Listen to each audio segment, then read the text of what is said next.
बिस्मिल्लाहिर्रहमानिर्रहीम। मैं हूं ताहिर ढिंडसा और आप देख रहे हैं SDTV।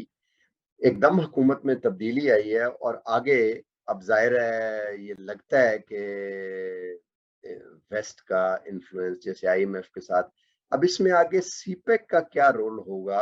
Would it be carved out और would it be thin down to an extent where it will become insignificant, या ये उसी तरह चलता रहेगा, उसकी डायरेक्शन को चेंज होगी और या चाइना का रोल किस तरह इन सब पे बजाय खुद स्पेकुलेशन करने के या एनालिसिस देने के हमने एक ऐसे एक्सपर्ट को एंगेज किया है जिसने इन्वेस्टमेंट को करंटली जो देख रहे हैं और इससे पहले वो एक बड़े प्रोजेक्ट के डायरेक्टर रह चुके हैं सीपेक में या सीपेक अथॉरिटी के जमाने में।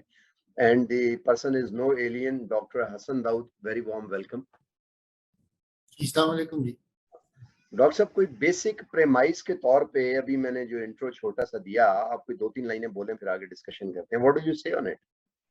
जी, 2-3 चीज़ें जो कि हमें इस वक्त तक having worked on CPEC for almost from 2013 to this year almost 9 years हो गए और next year will be the 10th year.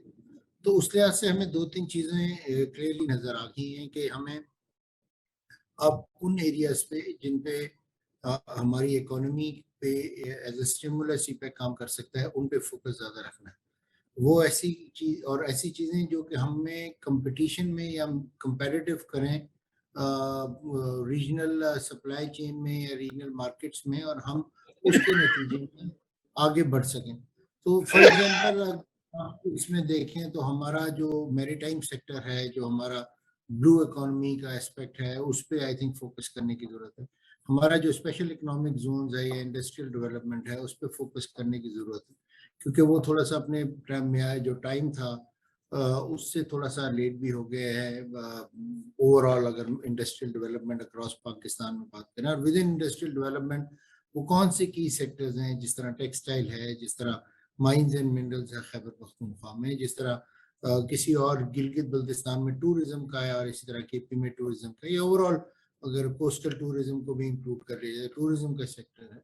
और लास्टली जो हमारे प्रोजेक्ट्स हैं जिनमें से मोस्टली कंप्लीट हो जाएंगे 2024-25 तक, उन पे फोकस करने का ताकि उनकी मजीद टाइमलाइन डिले ना हो। ये कुछ एरियाज है जिन पे हमें फोकस करना है। सिमिलरली जैसे मैंने पहले कहा कि हमें कंपेटिटिव रहने के लिए आई थिंक हमें जो हमारा जो IT सेक्टर है और इसके लिए जॉइंट वर्किंग ग्रुप बना है साइंस एंड टेक्नोलॉजी का, उसको मजीद एक्टिव और फाल करने की जरूरत है। पहले तो हमें आइडेंटिफाई करना चाहिए वो कौन से 3-4 एरियाज हैं जिसपे हमें उनकी सपोर्ट की ज़रूरत है। कुछ में हमें ज़रूरत नहीं है तो उस पर मज़ीद डिस्कशन की इतनी ख़ास आगे बढ़ने की, बल्कि हम उनकी हैंड होल्डिंग कुछ चीज़ों में कर सकते हैं। लेकिन कुछ में ये है कि जिस तरह ब्लॉकचेन हो गया, AI रोबोटिक्स हो गया या टेक जोन्स हो गए, इन पे हमें उनकी सपोर्ट की ज़रूरत है और आई थिंक उसमें आगे। सिमिलरली एग्रीकल्चर में वो ऐसे सीड प्रोडक्शन हो गई या ऐसे एरियाज आइडेंटिफाई करें जो चाइना के अंदर जिनकी डिमांड हो, को ब्रांडिंग करके हम को प्रोडक्शन करके उनको एक्सपोर्ट कर सकें। सीड नए हम यहाँ पर प्रिपेयर करें और उनको यहाँ के लोकल एनवायरनमेंट पे रखते हुए करें। 2 चीज़ें क्लियरली हमने सीखी हैं इस तमाम प्रोसेस में। ये है कि हर जो सेक्टर है नेचुरली उसके अंदर आप कोई एक मॉडल फिक्स नहीं कर सकते, वन साइज फिट ऑल नहीं है। हर एक को आप डिफरेंट तरीके से आगे लेके जाएंगे। साइंस एंड टेक्नोलॉजी को आप डिफरेंट तरीके से, एग्रीकल्चर को डिफरेंट, जो इंफ्रास्ट्रक्चर हो गए, एनर्जी के प्रोजेक्ट हो गए, वो relatively in terms of implementation बड़े आसान होते हैं। एक एरिया, कन्फाइंड एरिया होता है, उसके अंदर आप प्रोजेक्ट ले जाते हैं, इन्वेस्टमेंट बाहर से आती है, ह्यूमन रिसोर्स सर्टन परसेंटेज बाहर से आती है, वो प्लग वहाँ पर इंस्टॉल किए जाते हैं या कंस्ट्रक्ट किए जाते हैं और उसके बाद टीम एग्जिट कर जाती है। ये एग्रीकल्चर हो गया, ये साइंस एंड टेक्नोलॉजी हो गया। इसमें हमें लॉन्ग टर्म R&D से शुरू होके आगे इसकी इम्प्लीमेंटेशन की तरफ जाना है। तो इसमें मल्टी फेसेटेड रोल आएंगे, प्रोविंसेस के रोल आएंगे, हमारे HEC का हायर एजुकेशन कमीशन का रोल आएगा, एकेडेमिया का रोल होगा। इसलिए एकेडेमिया के लिंकेजेस मजीद बढ़ाने की जरूरत है फॉर R&D। तो ये प्रॉब्ली मेरा 2 सेंट होगा इन टर्म्स ऑफ कैसे हमें आगे इसको लेके जाना चाहिए। ये बताइए कि ये जो ब्लॉकचेन और ये आपने एआई वगैरह का जिक्र किया, if I am not wrong correct मी, ये तो एयरफोर्स वाले कुछ एआई में और आगे कुछ चीजें कर रहे थे आर्टिफिशियल इंटेलिजेंस में। तो आर यू सेइंग कि जो मिलिट्री डोमेन में चीजें हो रही हैं वो भी सीपेक के डोमेन के साथ डबटेल होंगी? नहीं, मेरा नहीं ख्याल कि वो सीपेक का प्राइमरीली जो फोकस है वो कमर्शियल इंडस्ट्रियल फोकस है। जब आप इंडस्ट्रियल डेवलपमेंट कर लेते हैं तो वो उसकी इंडस्ट्री मुख्तलिफ जगहों पे हो सकती है। Defence sector is also an industry, लेकिन at this time in terms of its implementation, in terms of its entire canvas, वो फिलहाल हमारा इकोनॉमिक है, ट्रेड है और इंडस्ट्रियल डेवलपमेंट है। उसके बाद अगर किसी स्टेज पे अगर आपने डिफेंस इंडस्ट्री को सपोर्ट के तौर पे कोई और इंडस्ट्री यहाँ पे डेवलप करनी है तो perhaps yes, but at this time it is more on the industrial part, more on the R&D part. और इवन एआई के लिहाज से ये कि आप ह्यूमन रिसोर्स भी डेवलप कर सकते हैं चाइना की मदद से, जिसको आप दूसरा ओवरऑल आप किसी भी चले जाएं, ऑटोमोबाइल मैन्युफैक्चरिंग में चले जाएं, किसी और भी सेक्टर में चले जाएं, उसके अंदर रोबोटिक्स तो बहुत क्लियरली आगे आ रही है और इसकी रिक्वायरमेंट बढ़ती जा रही है। देखिए आप 2030 के अंदर जब सीपेक का जो अभी तक का टाइम फ्रेम है लॉन्ग टर्म प्लान के मुताबिक, तो अगर उसका नियर कंप्लीशन होगा तो उस वक्त चाइना के पास मेरा ख्याल है 6G होगा, जिसकी स्पीड आपकी अभी की ट्रांसफर ऑफ डेटा के लिहाज से एटलीस्ट डबल या 1000 टाइम फास्टर होगी। और इस लिहाज से आपको बहुत सारे, ये एकेडमिक पॉइंट या फिलोसॉफिकल बात नहीं कर रहा, आपकी डिसीजन मेकिंग, आपकी ह्यूमन रिसोर्स की डिसीजन मेकिंग, आपकी ह्यूमन रिसोर्स की प्रोडक्टिविटी को मजीद बढ़ाने की जरूरत होगी। आपकी लीडरशिप के डिसीजन जो चाहे वो कमर्शियल सेक्टर में हो, चाहे वो ब्यूरोक्रेसी में हो, चाहे वो अदर एरियाज हो, उसके अंदर बहुत फास्ट हो जाएगी डाटा डिलीवरी, डाटा ट्रांसमिशन।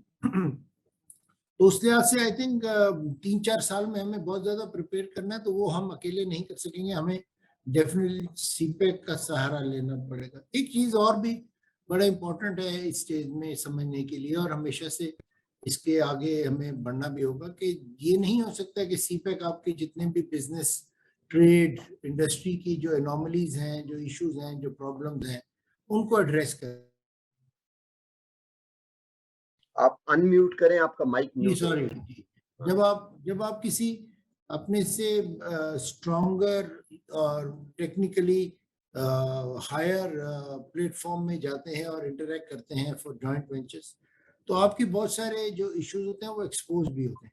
वो इश्यूज एक्सपोज होने का मतलब ये नहीं होता कि आपने उसको रिलेट करना होता है सीपेक के साथ या किसी और इनिशिएटिव के साथ। उसका मकसद ये होता है कि जब आप किसी भी बड़े पार्टनर के साथ जॉइंट वेंचर करते हैं तो आपकी जो मसाइल नजर आते हैं तो उनको एड्रेस करें, उनको रिजॉल्व करें, ताकि आप और भी जो बड़े जो आपके पार्टनर्स हैं उनके साथ जॉइंट वेंचर्स कर सकें, इनिशिएटिव ले सकें।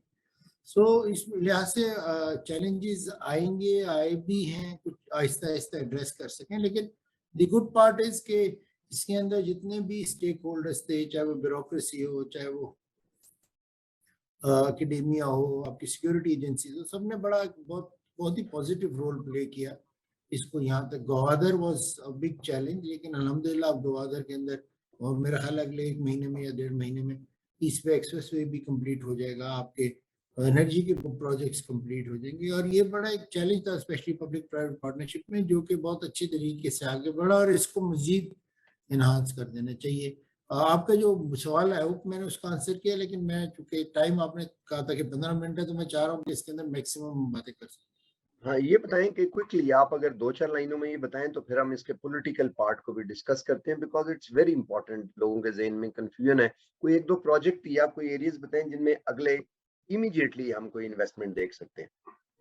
आई थिंक क्लियरली आपकी जिन चीज़ों पे कुछ ऐसे हैं जो कि गवर्नमेंट टू गवर्नमेंट होने चाहिए और बहुत तेजी से होने चाहिए, मैं हाईलाइट करता हूँ, और कुछ ऐसे हैं जो पब्लिक B2B इंटरेक्शन में होंगे। देखिए G2G में हमें सबसे पहले ऑप्टिकल फाइबर का जो फेज 2 है उस पर फोकस करना चाहिए, ताकि आपकी ये digital connectivity submarine cable related जो है उससे रिलायंस आपकी कम हो। ठीक तो है। हमें उसका फेज 2 कराची तक इमीडिएटली लेके जाना चाहिए। आई थिंक उसका PC1 रेडी है, उसको आगे लेके जाएं। इसके अलावा जो वेस्टर्न कॉरिडोर में आपका जोब कोयटा है या कोयटा कचलाक है, या जो आपके वेस्टर्न बॉर्डर्स के साथ कनेक्टिविटी है, चाहे वो रेल है या रोड है, उसको इमीडिएटली एज इंफ्रास्ट्रक्चर आगे लेके जाना चाहिए। ML1 प्रोजेक्ट पे based on what economic conditions are और अवेलेबिलिटी ऑफ बजट जो भी आपका बनता है फंड उस लिहाज से। लेकिन अगर लेट्स से आप समझते हैं कि इस वक्त आपके ऊपर प्रेशर है विजा वी फॉरेन एक्सचेंज, तो आप इसकी प्रोसेस को एटलीस्ट एट दिस टाइम आप यूज कर सकते हैं for further negotiation of a better financial terms. और जैसे ही आपके पास कोई विंडो मिलती है तो ML1, क्योंकि ML1 आपके ट्रेड के, बिजनेस के, सिक्योरिटी के बहुत सारे इश्यूज को बहुत खूबसूरती से एड्रेस करते हैं। तो ये तो हो गए पब्लिक प्राइवेट पार्टनरशिप। गवादर के जो प्रोजेक्ट्स हैं जिसके अंदर गवादर की पोर्ट की एक्सपेंशन है as per the Gwadar port plan, एक है Gwadar city development plan master plan, एक है गवादर का पोर्ट प्लान, एक मिनिस्ट्री मैरीटाइम फिर देखती है और एक बलूचिस्तान गवर्नमेंट देखती है। तो उनको सिंक करने की जरूरत है और उनको incrementally phase by phase based on availability, और इनके अंदर आप प्राइवेट सेक्टर को भी इन्वॉल्व कर सकते हैं, वो भी श्योरली आ सकते हैं, या चाइनीज की जो बड़ी कंपनी है उनको फर्दर इन्वॉल्व करने की। ये बात होगी जो वेस्टर्न कॉरिडोर है। अब बात होगी प्राइवेट सेक्टर B2B जो इंटरेक्शन है, उसके अंदर हमें क्लियरली बहुत ज्यादा जरूरत है। और ये बार बार एक चीज नजर आ रही है कि हम आगे हमारी जो फूड सिक्योरिटी है वो उसका स्ट्रेस टेस्ट हो रहा है इस वक्त। तो आई थिंक वो उसको रियलाइज करते हुए हमें फॉरेन एग्रीकल्चर सेक्टर में बिजनेस टू बिजनेस या प्राइवेट सेक्टर इंटरेक्शन बढ़ाना होगा। नए लाइक चिलीज हो गए या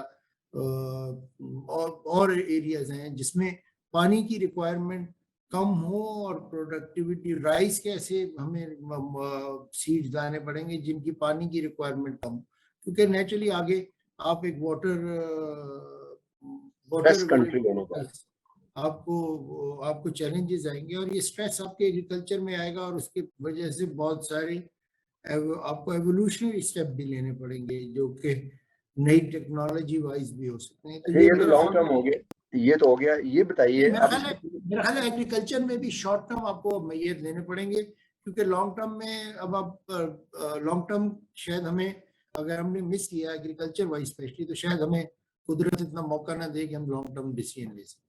शॉर्ट टर्म में तो जाहिर है हो सकते हैं बहुत सारे, कॉर्पोरेट फार्मिंग भी हो सकती है उसमें एक। जी कॉर्पोरेट फार्मिंग या कोऑपरेट फार्मिंग दोनों हो सकती है। और मैंने इस तरह कहा कि नई आपको जिद्दत लानी पड़ेगी, आपको ओल्ड फार्मिंग टेक्निक से निकल के नए। और बात यह है कि चाइनीज या आप अगर उनसे लेट्स से फाइनेंशियल सपोर्ट नहीं भी लेते तो आप एक लर्निंग प्रोसेस तो उनसे कर सकते हैं ना। इसमें तो इतने बहुत लार्ज स्केल रिक्वायरमेंट भी नहीं होती फंड्स की। ठीक हो गया। अब इमीडिएट जो पब्लिक डोमेन में एक कंफ्यूजन है इस वक्त आज के दिन, या इसको रिजॉल्व करने के लिए मैं एक्सपर्ट ओपिनियन लेना चाह रहा हूँ। एक तो ये नॉर्थ साउथ कॉरिडोर है ना, जिसे हम सीपेक कहते हैं, जो कि नॉर्थ से शुरू होकर गवादर में होता है, और इसका रिवर्स कॉरिडोर एनर्जी का है जो कि रशियंस की मदद से चाइना में कतर से गैस। एक ईस्ट वेस्ट कॉरिडोर हुआ करता था एक जमाने में, वर्ल्ड बैंक भी काम कर रहा था उस पर, जो कि इंडिया से स्टार्ट होके तो आगे सेंट्रल, और उसका रिवर्स एनर्जी कॉरिडोर होता था टापी और वो कासा 1000 और आगे डिफरेंट। अब ये जो चेंज हमारे मुल्क में आया है वो व्हाटएवर इसको आप कहें, तो डू यू थिंक कि अब वो कॉरिडोर जो है वो सीपेक से कम्पीट करना शुरू कर देगा? देखिए या ये आपस में डबटेल होंगे? आई थिंक ये सैनिटाइज होगा ये प्रोसेस। ये कम्पीट तो मैं will be a too strong statement to give कि कम्पीट करेंगे ये नहीं। और वैसे अदरवाइज अगर कंपटीशन तो हमेशा अगर हो तो हेल्दी होता है, लेकिन मेरा नहीं ख्याल ये कम्पीट करेंगे, ये सैनिटाइज करेंगे। जहाँ तक सवाल है ईस्ट वेस्ट का, या आप ईरान को भी अगर इसमें इन्वॉल्व कर लें, ईरान के साथ भी चाइनीज ने स्ट्रेटेजिक पार्टनरशिप एग्रीमेंट किया है, तो आई थिंक उस लिहाज से हमें भी द वॉल्यूम ऑफ ट्रेड और the volume of opportunity so large कि आपका ये सीपेक वाइज हो गया या आपका ईरान वाइज हो गया, या इवन वेस्टर्न ऊपर से पूरा एक हमारे from our northern areas connecting the Central Asian Afghanistan, वो वाला कॉरिडोर भी अगर होता है तो भी ये सिनर्जाइज करेंगे और सपोर्ट करेंगे। जिस तेजी से ट्रेड बढ़ रहा है हमारा रीजन का, और जिस तरह के इकोनॉमिक चैलेंजेस आ रहे हैं, आई थिंक ये तमाम एरियाज को कन्वर्ज करके या कन्वर्ज किया जा रहा है, और इसके नतीजे में डिविडेंड्स जो है, ज्योग्राफिकल डिविडेंड्स जो हैं, जो कि इकोनॉमिक आउटपुट के तौर पे जाएंगे, उनको देखा जाएगा। ये इकट्ठे ही काम करेंगे। लेकिन एक चीज ये है कि ये जरूर होता है सप्लाई चेन में कि any supply chain is known by the smallest bottlenecks. तो आपने भी आइडेंटिफाई करना है कि केएच वाइज आपके क्या बॉटलनेक्स है, क्या आपके सारे साल ट्रेड होता है कि नहीं होता है। क्योंकि अगर वो सीमलेस ट्रेड आपके सीमलेस ट्रेड नहीं होता और आपको कहीं बॉटलनेक्स मिलते हैं, तो वो नेचुरली ऑल्टरनेट रूट्स की तरफ जाएंगे, और ऑल्टरनेट रूट की तरफ एक दफा अगर उनको सहूलत मिलेगी तो फिर हमारे लिए उनको वापस इस तरफ लाना मुश्किल होगा। तो ये कुछ जो भी बॉटलनेक्स हैं, चाहे वो इवन इंटरनेट कनेक्टिविटी का आपके वहां पर जो वीबॉक का अवेलेबिलिटी है सिस्टम में, चाहे वो नॉर्थ में आपके चाइनीज बॉर्डर पे हो या साउथ में ग्वादर में हो, उनको आपने एड्रेस करना है, और इसके बाद फिर आप आगे इंशाल्लाह लेके जा सकते हैं। ये देखिए, इसको आप लॉन्ग टर्म कह लें, शॉर्ट टर्म कह लें, अगर आप कौमों की हिस्ट्री में 5-10 साल तो बहुत ही शॉर्ट टर्म और कलील मुद्दत होती है, और इसके अंदर आपने ये सब कुछ करना। अगर आप इससे आगे चल, कितना डिले आप कर सकते हैं, it's inevitable and it has to happen. बिल्कुल ठीक है डॉक्टर साहब, I thank you a lot, बहुत बहुत शुक्रिया टाइम देने का। मुझे लगता है कि डिस्कशन में और कुछ एरियाज थे अभी जिसपे मैं डिस्कशन, लेकिन आज तक के लिए मेरा ख्याल है इसको इतना रखते हैं। आपसे दोबारा एक बात मैं जल्दी आपसे जरूर करूंगा कि अपने जो डिस्कशन में है उसके अंदर अल्टरनेट फंडिंग मैकेनिज्म पे भी हम जरूर डिस्कस करें कि हम किस तरह युआन को ज्यादा यूज कर सकते हैं, या कैसे हम उसको यूज कर सकते हैं। ठीक है, इस पे एक और प्रोग्राम हम रखेंगे। I think it would be very useful, क्योंकि अब तो जो एनर्जी परचेज का है वो तो डायरेक्ट करेंसीज का, वो ओपेक में जैसे डॉलर पे होता था एक पूरा पूल, अब तो वो लोगों ने खरीदना। आज तो मैं देख रहा था कि वो शर्मीन नवानी है, उन्होंने वो कह दिए कि जो यूरोप जो है it will by energy in roubles. उन्होंने भी कहा है दिल कंटिन्यू इन गैस सारी रूबल्स में खरीदेंगे, यूरोप ने कह दिए। तो वो अब इसके ऊपर जरूर रखेंगे हम अलग से एक प्रोग्राम जल्दी। बहुत बहुत शुक्रिया। Thank you.